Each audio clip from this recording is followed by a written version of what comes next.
Hi hello friends, ಎಲ್ಲರೂ ಹೇಗಿದ್ದೀರಾ? ನಾನು ನಿಮ್ಮ Nutana Gowda. Welcome to my channel. ನಾಡಿದ್ದು ನವೆಂಬರ್ 2ನೇ ತಾರೀಕು ತುಳಸಿ ಹಬ್ಬ ಇದೆ. ಈ ತುಳಸಿ ಹಬ್ಬದಲ್ಲಿ ಕೆಲವರಿಗೆ ಹೇಗೆ ತುಳಸಿ ಪೂಜೆಯನ್ನು ಮಾಡಬೇಕು ಅಂತ ಕೆಲವರಿಗೆ ವಿಧಾನಗಳು ಗೊತ್ತಿರೋದಿಲ್ಲ. ಅವರಿಗೆ ವಿಧಾನಗಳನ್ನು ಸಿಂಪಲ್ಲಾಗಿ ನಮಗೆ ಗೊತ್ತಿರೋಷ್ಟು ವಿಧಾನವನ್ನು ನಾನು ಹೇಳ್ತೀನಿ. ಸೊ ಆ ಥರ ಮಾಡ್ಕೊಂಡು ಹೋಗಿ ಸಾಕು. ತುಳಸಿ ಹಬ್ಬದ ಟೈಮಿಂಗ್ಸ್ ಬಂದು ಬೆಳಿಗ್ಗೆ ನವೆಂಬರ್ 2ನೇ ತಾರೀಕು ಬೆಳಿಗ್ಗೆ 5 ಗಂಟೆಯಿಂದ 5:48 ಈ ಟೈಮಿಂಗ್ಸಲ್ಲಿ ತುಂಬ ಚೆನ್ನಾಗಿದೆ. ಕೆಲವರಿಗೆ ಬೆಳಗ್ಗೆ ಮುಂಚೆ ಪೂಜೆ ಮಾಡೋಕ್ಕಾಗೋದಿಲ್ಲ. ಸೊ ಹಾಗಾಗಿ ಸಂಜೆ 6:40ರಿಂದ 8:40 ತನಕ ಟೈಮಿಂಗ್ಸು ತುಂಬ ಚೆನ್ನಾಗಿದೆ. ನೀವು ಆವಾಗ ಪೂಜೆಯನ್ನು ಮಾಡಬಹುದು.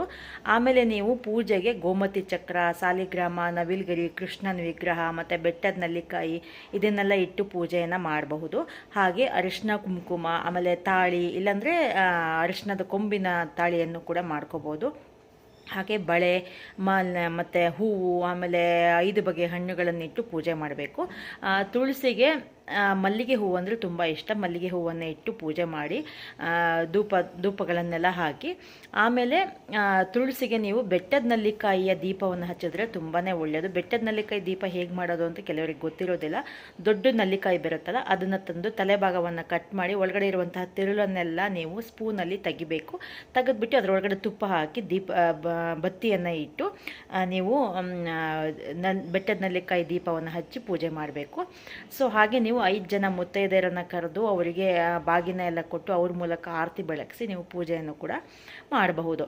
ಅವರಿಗೆ ಒಂದು ಚಿಕ್ಕದಾಗಿ ಬಾಗಿನವನ್ನು ಕೊಡಿ, ತುಂಬಾ ಒಳ್ಳೆಯದು. ಅದೇ ನಿಮಗೆ ಗೊತ್ತಲ್ಲ, ಬಾಗಿನ ಕೊಡೋದಂದರೆ ಅರಿಶಿನ, ಕುಂಕುಮ, ಹೂವು, ಬಳೆ ಎಲ್ಲ ಇಟ್ಟು ಬಾಗಿನವನ್ನು ಕೊಡಿ.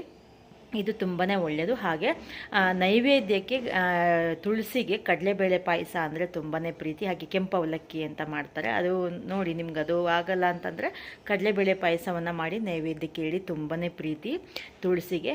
ಈ ರೀತಿ ನಿಮಗೆ ಖುಷಿಯಾಗಿ ಈ ಥರ ಸಿಂಪಲ್ಲಾಗಿ ಪೂಜೆಯನ್ನು ಮಾಡಿ ತುಳಸಿಯ ಆಶೀರ್ವಾದಕ್ಕೆ ಪಾತ್ರರಾಗಿ. Thank you. ನನ್ನ ಚಾನಲನ್ನು ಹೊಸದಾಗಿ ಯಾರಾದರೂ ನೋಡ್ತಾ ಇದ್ದರೆ ದಯವಿಟ್ಟು ಸಬ್ಸ್ಕ್ರೈಬ್ ಮಾಡಿ, ಪಕ್ಕದಲ್ಲಿರುವಂತಹ ಬೆಲ್ ಬಟನನ್ನು ಒತ್ತಿ ಆಲ್ಗೆ ಕ್ಲಿಕ್ ಕೊಡಿ, ಲೈಕ್ ಕೊಡಿ, ಶೇರ್ ಮಾಡಿ. ಆವಾಗ ನಾನು ಮಾಡುವಂತಹ ಈ ಥರ ವಿಡಿಯೋಗಳು ನಿಮಗೆ ಬಂದು ತಲುಪುತ್ತೆ. Thank you.